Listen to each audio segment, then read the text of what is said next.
Welcome to Access a Trader, the #1 community for those who are committed to taking control of their trading in order to achieve success, profitability, and longevity. Thank you for joining us. Here's Dan Shapiro to help you find your edge, master your process, and own your future.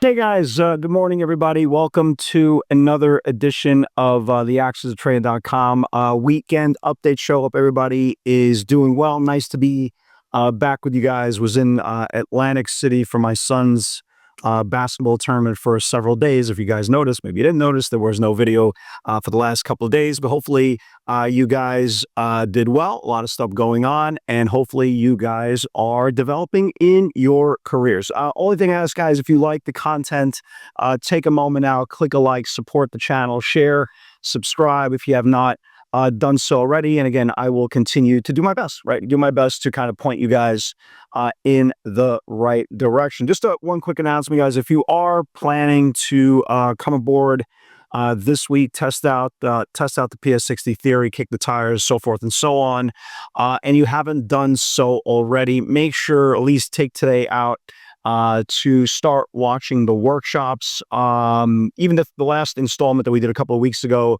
on the PS60 3 hours latest episode is there and uploaded as well. So please just at least have an understanding before you come in, because again, there's a lot of moving parts and it's super important to understand them. So let's talk about the tape. So NASDAQ continues to put in all-time highs, right? It's been pretty much the same thing every video for the last pretty much 3 weeks, a month. It's been the same thing: grind higher, melt up, rotation. One day it's the home builders, right? One day it's the home builders that are popping up. Then the casinos, right? Then the casinos are going crazy. And then the defense names, KTOS, had a massive breakout on Friday, are going crazy. The melt up and technology, NVIDIA just continues to just blow down doors.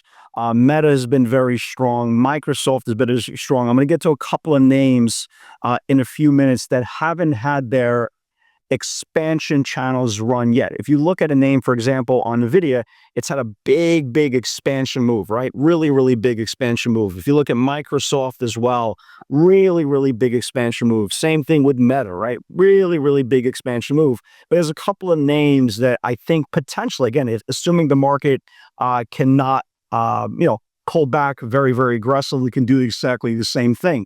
The headlines are starting to get a little bit white noised. What was bothering the markets for weeks and weeks and months and tariff talks, they've been obviously just completely put to the side. Again, what the message to the markets were, even down here, right? Even down here, we had this whole fiasco of the tariffs, has been completely engulfed, and now we're all-time highs. Again, these are the same headlines. Really just to show you, to kind of document your journey over years and years, where one day someone's news is another day's completely irrelevant. It's exactly the same thing, and yet here we are with completely two different outcomes: fear and panic and uncertainty versus lack of fear, melt up, and all-time highs. So always remember, guys, and this is kind of a message we've been saying for years and years. It's not the immediate news that's important. It's how the market eventually starts reacting to it. It's like, case in point, Israel, Iran, right? Your first several days market was getting hit. Very scary. Market is getting hit, right? Here we are, all-time high. So always be conscious of that. The tariffs, have been escalated a little bit more aggressively. Obviously, in the last few days, you see Trump slapping that 35%, at least a discussionally tax on Canada. Fentanyl obviously is a big issue. Obviously, if there is any type of work together type of scenario to cut try to remove the fentanyl, there's going to be easing. But then he slapped an additional 10-15% on everybody else with the August 1st deadline. Again, we'll see what happens in the next couple of weeks. All these deadlines are self-imposed, and all of them kind of get extended. So everybody wants to get a deal done, and this is why Wall Street continues to kind of disregard all this tariff talk and continue to go higher. So I want to talk about some names, and I want to talk about some names that are doers and don'ts and lack a value. So let's start off with three stocks that I definitely want to watch this week. I trade all of them, so it's really not that much of a, not much of anything that I'm going out of my normal. But let's talk about some names that potentially could expand, right? Like we talked about, Microsoft expanded, Nvidia has been absolutely amazing, has been going nuts, AMD has been going nuts. Two stocks, maybe three, potentially can do so, right? So let's talk about them. The first one is Amazon. So Amazon has been on a nice ride, nice orderly ride, but it hasn't expanded yet. What I mean by expanded, when it got above the 50-day moving average, it had a big move up and then like a 3-week consolidation, and then a little bit of a move up and then another 3-week consolidation and a little bit of move up and had another 3-week consolidation. And Friday, this was the highest close in this whole formation. If you guys remember, in the beginning of the week, the numbers, the early returns from Prime Day wasn't anything to write home about. And initially they slammed down the stock only to bring it back up. Again, that's a very bullish thing.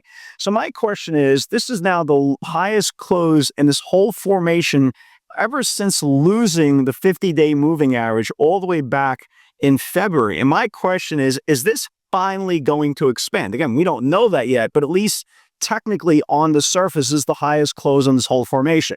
The buyers did come in very, very aggressively for this up and coming week for the 230 weeklies.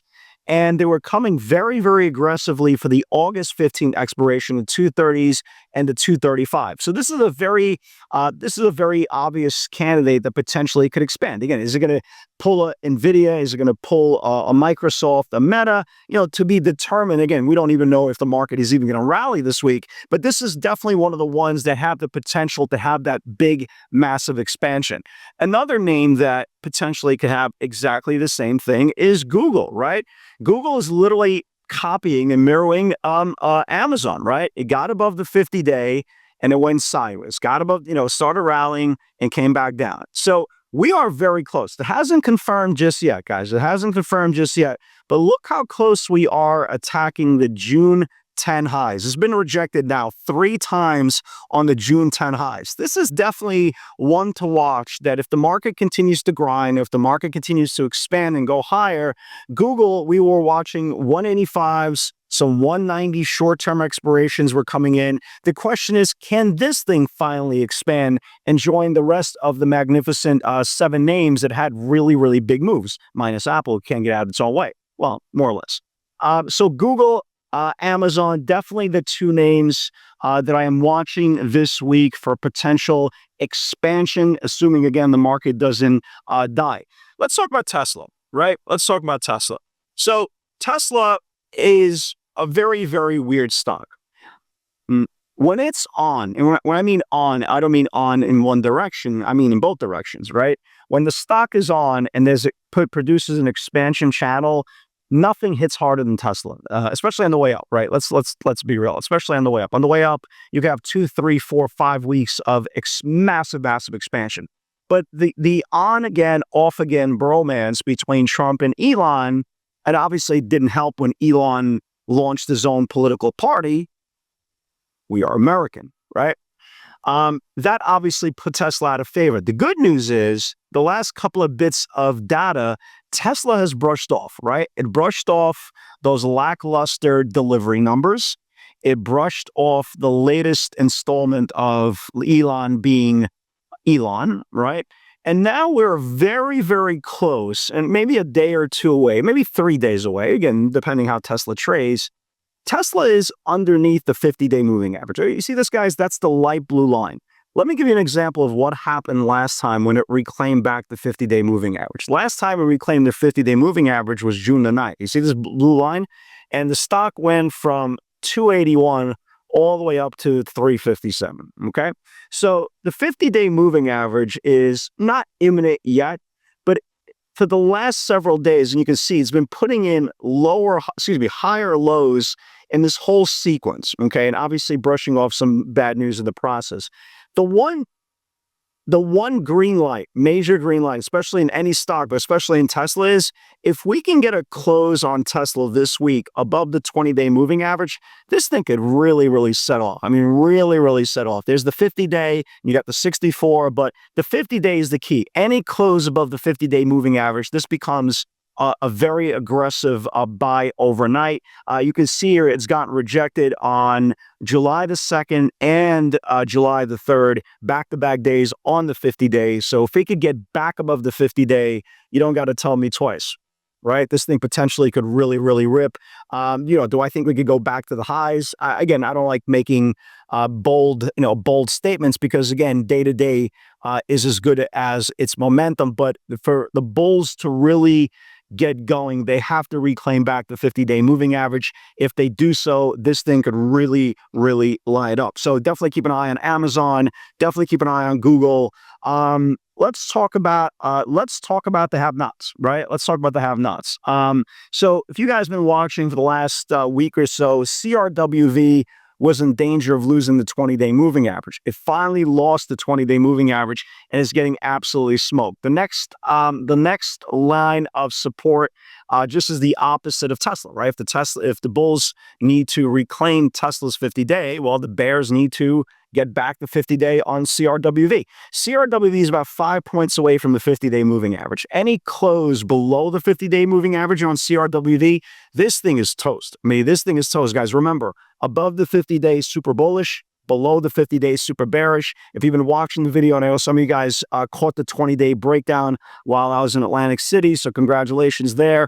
But now your magnet is the 20-day, and watch it for this week. It doesn't have to happen. Does it have to happen Monday? Does it have to happen Tuesday? It doesn't have to happen. But any close below the 50-day moving average, and this thing could have a lot of problems. Look at Circle, right? Again, these IPOs copy each other, folks. That's the name of the game. They copy each other. Look at Circle. The same way CRWV lost the 20-day, Circle is still above the 20-day, right? It's still above the day. See this I don't know what olive line, whatever color this is, right? You see this olive line? Okay, so now look at the CRWV, right? You see how it lost that olive line, right? You see how it lost the olive line? That's the 20-day. Well, Circle has exactly the same setup, right? If Circle loses the 20-day moving average, okay, guys, look how much room you have. I mean, there's a lot of room. Again, am I saying this thing going to go all the way down to 120? You never know, right? But the point is, if it starts losing the 20-day moving average, which is the July lows, there is a lot of room in the stock. Look at CTSH, right?